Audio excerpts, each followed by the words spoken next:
Agya kronkron wona tumi ne kasiye ene animonyam eye wodia ida wase Nyankopɔn sɛ ne nso wa me yɛ kwan sɛ yɛ mera wanim ba yɛ nhyira papa enim sɛ abai obɛhyira yɛn nsa na yɛfiri wanim akɔ ida wase ɛwɔ Yesu din yi mu amen ɛnɛ yɛ nyinaa minim sɛ yɛhyia mu sɛ yɛbɛbɔ Nyankopɔn mpaeɛ na yɛtie Onyankopɔn nso asɛm na yɛbɛdi kan akasa kyerɛ yɛn ho na afei ɛno akyi no ɛde mpaabɔ no nso atoa so sɛ yɛkenka Awurade nwoma no a ɛwɔ Psalm 50 verse 15 a Psalm 50 verse 15 na frɛ me hia da mu na mɛgye wo so na wahyɛ me animuonyam. Call upon me in the day of trouble, I will deliver you, and you shall glorify me. That says the Lord. Awurade asɛm nie. Awurade sɛ yɛmfa ne hia da mu. Nti yɛhwɛ day of trouble. Yɛkɔ Nyankopɔn anim. Yɛhwɛ da hia da. Day of trouble. Na yɛn nyinaa nte aseɛ sɛ day of trouble anaasɛ da hia da ebetumi aba da biara wɔ nipa yɛ asetena mu. Trouble betumi aba da biara anaasɛ ebetumi aba da biara wɔ nipa yɛ asetena mu. Obiara wɔ ne hia da. Obiara da hia da biara no ebetumi aba da biara tia na yɛhwɛ yie. Da biara day of trouble. Nti yɛhwɛ ndi obiara wɔ da a ebitumi ayɛ da bɔne ama no ɔna brabom ana ebitumi ayɛ day of trouble ama no na setena mu saa da no na asomdwie ni baabiara anigye ni hɔ na ɛyɛ awerɛhoɔ na ɛyɛ adwendwene na ɛyɛ su na ɛyɛ benabɔ day of trouble na ɛda nso a yɛkenkae ɛda a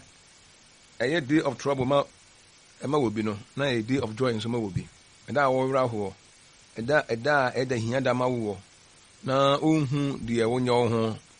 na afei deɛ ho ahodwan na aba no saa da na obi ani gye da nso saa da na obi nso ɛredi ahurusie saa da no na obi nso ani agye nti ɛni sɛ yɛma day of trouble ba ansa na yɛafrɛ Awurade ɛni sɛ yɛma da hia da ɛba amanehunu da ba ɔhaw da ba ansa na yɛfrɛ Awurade yɛbɛtumi ɔsɛ yɛfrɛ Awurade da hia da mu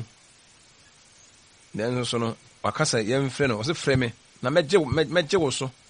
frɛ me na mɛgye wo me Awurade me mɛgye wo I will deliver you frɛ me na mɛgye wo me mɛgye wo afiri wo trouble mu na wahyɛ me animuonyam na yɛmu sɛ yɛmu nti yɛafrɛ Nyankopɔn da hia da mu ama no agye yɛ so pɛn anaasɛ ama no agye yɛ pɛn obiara musa ne ho yɛbɛkɔ Awurade anim yi busa ho sɛ ntimi mafrɛ Awurade day of trouble ama Awurade wagye me pɛn anaa na yɛhyɛ n'animuonyam ɔsɛ frɛ me da hia da mu na mɛgye wo na wahyɛ me animuonyam na Awurade gye yɛn nti yɛhyɛ n'animuonyam deɛ nti ɛna ɔgye yɛn ne yɛanhyɛ n'animuonyam busa ho sɛ deɛ bɛyɛ nti na Awurade gye wo na wanhyɛ n'animuonyam ɛmɛ ni da so saayɛ ɛmɛ na hu deɛ wonyɛ wo ho ɛmɛ na ewiase nyinaa ayɛ mana donkodonko bi ama wo ɛbrɛ na afei deɛ adwendwene na ahyɛ wo kra ama no na ofrɛ Awurade no na Awurade gye wo na ɔsɛ frɛ me na mɛgye wo na wahyɛ me m'animuonyam nti Awurade gye yɛn a ɛhyɛ n'animuonyam deɛ nti na ɔgye wo na wanhyɛ n'animuonyam na kyerɛ sɛ Awurade agye yɛn a ne yɛanhyɛ n'animuonyam mu a ɛdeɛ na kyerɛ sɛ ɛnnɛ ɔgye yɛn yɛbɛhyɛ n'animuonyam sɛsi ebi a ho yɛte wiase trouble nyɛ baako pɛ sɛ bi a day of trouble once in your lifetime once bi na ɛbɛba wɔ lifetime mu ka ne sɛ na nka wode ɛbɛwie a nasa nanso no ɛbɛtumi aba ɔkyena na ɔtwe bosome mi na saa pie ti deɛ bɛn na kyerɛ sɛ nnɛ Awurade gye yɛn a yɛn nso yɛbɛhyɛ n'animuonyam sɛ Awurade yɛ bi ma yɛn a mo yɛn hyɛ n'animuonyam ate mo yɛn nana se mo yɛn Awurade ayɛ mo yɛn kamfo Awurade so Awurade gye wo a wokɔ ho hia mu dadwene bɛda wo so wohu deɛ wonyɛ wo ho ewiase ɛretwa wɔ maa anidasoɔ sa wabrabɔ mu huhum no huhu sa mpa wayɛ trouble bi trouble life paa yie na bibi kora threaten wɔ life na Awurade gye wo a mmehyɛ ne munyam paa na ade ntina Awurade gye ani a ya na yɛmpɛ sɛ ɛbɛhyɛ ne munyam ana Awurade yɛ nti we take him for granted ɔyɛ nti ɛne yɛfa no saa sɛ ɔno deɛ wɔyɛ sɛ wɔyi bima yɛ koraa ne yɛnhyɛ ne munyam koraa nyɛ hwee yɛkɔpɛ adwuma obi abambu aba nipa brabɔ mu ɛka bi ɛda yɛ soɔ yadeɛ bi ɛda yɛ so ehunahuna yɛn ɛkum obi koraa ababuo yaba abambuo ne nneɛma bebree no ana aba Awurade Yesu frɛ Awurade ne wɔgye yɛn ɛna ade nti na yɛanhyɛ ne munyam sɛ ɔno ɔyɛ nti ɔyɛ mɔbɔnhufo agye nti sɛ ɔno koraa gye ne yɛanhyɛ ne munyam a ɛnyɛ hwee hɔna kaa saa kyerɛ wo hɔna gye saa adwen wei ma wo wɔno wɔde condition ato ama wo sɛ frɛ me hia da mu day of trouble frɛ me hia da mu ɛda bi ɛbɛyɛ trouble day ama wo biara wode frɛ me na mewɔ hɔ na mɛgye wafiri saa trouble no mu na wo nso hɔ glorify me na wɔgye yɛn deɛ a ne yɛnhyɛ ne munyam deɛ ne sɛ firi sɛ ɔno deɛ ɛnyɛ hwee hɔna kaa saa kyerɛ yɛn obi tumi srɛ Awurade sɛ ɔmmoa no na wɔnya adwuma sɛ wɔnya adwuma wie a afei koraa deɛ doing more than tired koraa afei wɔntua wɔnya adwuma wie ɔnnya adwuma yɛ no ɔnya adwuma yɛ no ho kye no wɔahohia kɛseɛ mu paa nanso wɔnya bi koraa yɛ a doing more than sɛ other sacrifices koraa yɛma Nyankopɔn ne kindness bi ahomɔboro bi ne adɔeɛ koraa yɛyɛma nipa koraa no ebi nka no abrabɔ ho adwuma no mpa afei adwuma no ma ne yɛ busy afei asɔre koraa ɔnkɔ yɛkɔ Nyankopɔn anim o afei n'adwuma no abɛyɛ ne nyame n'adwuma no abɛyɛ n'anigyeɛ n'adwuma no abɛyɛ n'adeɛ nyinaa wankɔ asɔre koraa no afei obi sɛ Awurade ayɛ bi ama n'asɔre koraa na madwuma ma yɛ busy saa ɔyɛ busy ɛnso saa mmerɛ na ɔbɔ Nyankopɔn mpa Awurade boa me na mɛhyɛ wɔ animuonyam nyame animuonyam hyɛ no no afei ɔyi nyame baako ama no ɛyɛ hu paa yie paa nti ɛni sɛ yɛma da bɔne ɛba nsa na yɛabɔ mpayɛ David sɛ ɔno deɛ ne mpaabɔ ɛhyia bɔne da biara ne mpaabɔ ɛhyia korɔ no ɛhyia waresɛyɛ ɛhyia adwamammɔ ɛhyia ntɔkwakɔn ɛhyia nkɔnkɔnsa ne mpaebɔ ɛhyia ɛnora yɛ mpaabɔ hyia bɔne anaa yɛde nka Bible no yes and no yes or no wɔ mpaebɔ ɛnora na ɛhyia bɔne ɛnora wobɔ mpa ɛhyia bɔne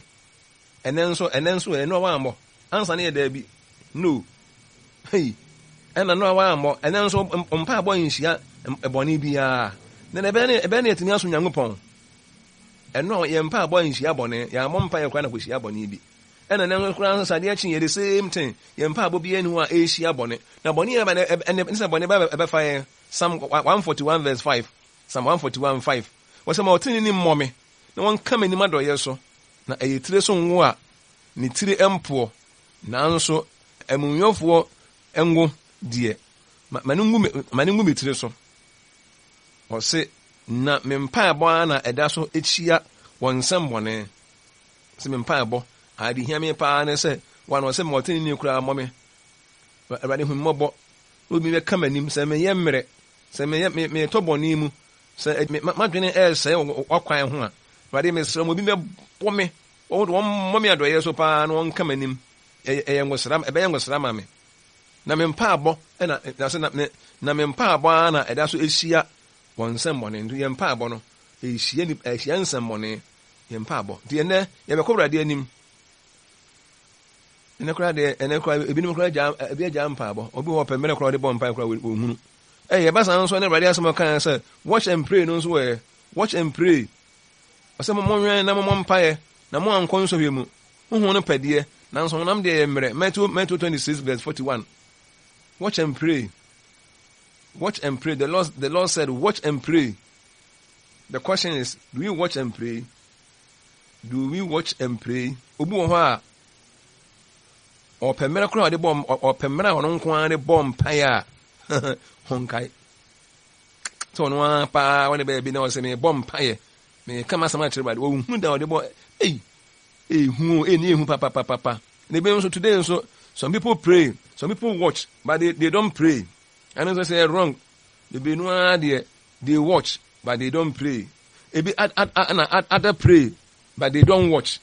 And also enye ebinom wan ebinom omo ni da ho but omo mpaye.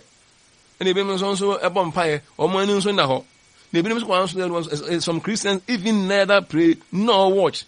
Because omo de omo ye mom mpaye na mpokura na omo so asa akasa ye when and ye carnality.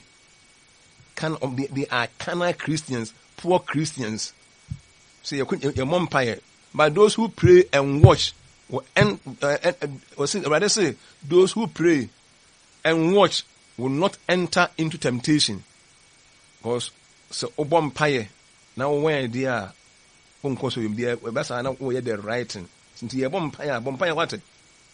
And name me pa temptations. I we ask me. In a statement where they can young me follow. If we see a temptation, I am muma pa offer maybe a be a bonini, maybe a be a souvenir, maybe a musuini, and if we see a temptation pa muma pa, any a cotton pabo, any war rain pa tenacity. I mean, pay a baby in Tawai, and having a boy, then pay a baby in Tana. Because your mom pie won't da, or quite a catastrophe, and mom pie and a diachakora. On young poem or mom pie today, and yet there could be an review or say and habit so or mom pie on your prayerful person on your Christian or bomb pie. A hupa, the bomb pie, writing here mobile. Psalm 77 verse 2. What's my had them? Me show rather. In some accent and a junina nempaba, the cra. A poor arretiture. David Neka say, was it Mahuni here demo, day of trouble. Mahuni here demo, men come me was or show radio, on combo so, on quite the voter for no more or share a radi. The day of trouble on dear Banny. Now when you hear them no or show radio, on Kobe be in his walk. My day of trouble, no, a man, son, I hear radio.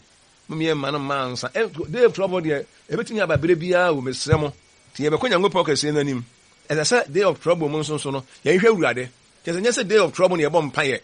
sa ho hia nti urade se da hia dem ne ensu frɛ no na obagye ye ti se minyanko da hia dem di a me nso mfrɛ urade no day of trouble mo so frɛ urade na urade se ye nwan ne mo paye da bia ese nipa bom paye da bia and e ma day of trouble no ma day of trouble waiting me aba. You bit me my bow, you so, bit my bow, so, bit my baba, so, bit my babu, and so, bit my massa, bit me or how, bit my man near bread. A bit me by any time that bonny bit me a bow be also. See a beco radianim. Now, the encounter to one and said, Psalm 34 verse 4, Psalm 34:4. My Russia Urade, no buame, no one Jimmy every dear Miss Swinam. So, riding a GA. They been a usuru. The usuru be usuru. The human money, and you will be who. Then was a rather G, a rather G, and rather say what Genia. If it is true, be a more, it's any munam. Tiabon pie into your kind of do one young upon ye be my ania, ye G, then so you say background of foul young upon Cassiano. A denny munam mano. Yanyahoto. The every and Saka. I feel a cockatail to me that. That never every year so. The young woman I know, I feel any hope you. Na eno na David say me so frɛ Awurade na ɔgye me every day me so nyinaa mu tina mom yɛ ntwɛn sɛ mada bɔne ne man san ya bompaye da bɔne ba ɛno so mom yɛ mompaye da bɔne betimi aba da bia da bɔne betimi aba a day of trouble betimi aba da bia problems betimi aba mre bia or how amane betimi aba cause betimi aba di yen se Nyankopɔn sɛ da ɛyɛ da bɔne no ɛse na yɛ obi nso ani gye da ɛda obi aduru sɛ memenda bi a nkɔfoɔ esie wɔ adehye no saa da korɔ no na nkɔfoɔ bi nso ɛyɛ wɔ den na ni gye bi aba papa bi no hu de wɔn nyɛ wɔn ho ti obi ani gye da obi ani agye no a sɛ ya wado sɛ fia do memenda no saa da no saa bere no a obi ɛte ne suo no na obi so ani agye ne ho a obi ase ohu de wɔnyɛ ne ho so me de me can say let us watch and pray that the merciful God will be merciful to us. As young man near Mompaye, said the bear, Mobrojano, Obu ye mobo, na waboy, and Tiamfa Gidie, and Campaya, Eboboy, Rade, and Shani Honeymoon, Tiabo Bompaye, Tiamfa Nidia, Didier, Akoma, and Ka Empire Boy, Radin so, Eberboy, the Radiasi. Somebody no, the Empire Bono, emu asem no ba na wie nzame ye betwen wurade anim day of trouble and da bone da hiada so freme ni munya se wan freme minim se eda yi eda anya ma wo minim se da anya ma anya ni dida ma wo eda ho da ma wo pa sun da ma wo de nanso me se wo freme na me gye ni munya se wurade onim se ena nya ma me na onyeme da bi o se freme na mejewo te wade wo giye wate wade na giye free di esuro wona giye free bone te empa bo de se mempa ye ehia won semone nsemo emba ye empa ye bone ehia ndi ade chie mu no eno a empa bo no ho bo mba ye na no wa mbo eno nso enhia bibia na se ne ebiase temptation mama me kan wasani ye wo mpa ye o nyame mu gidie obi a wo haw obi a wo trouble obi a wo ne haw obi a wana mani hunu obi ha ni obi ha obi die ebi die eche ekure ebi che ekure ebi hu die wo munye wo ho obi ha dwene moni asomdwe wona dwene mu hu ni fe obi so ni ho tokora wona brabom obi so na akoma mu no oni ha obi a wona brabom obi a nko ne de onamu wani hu ye mobo na omoaye na empaabo ye boboyi enso abapa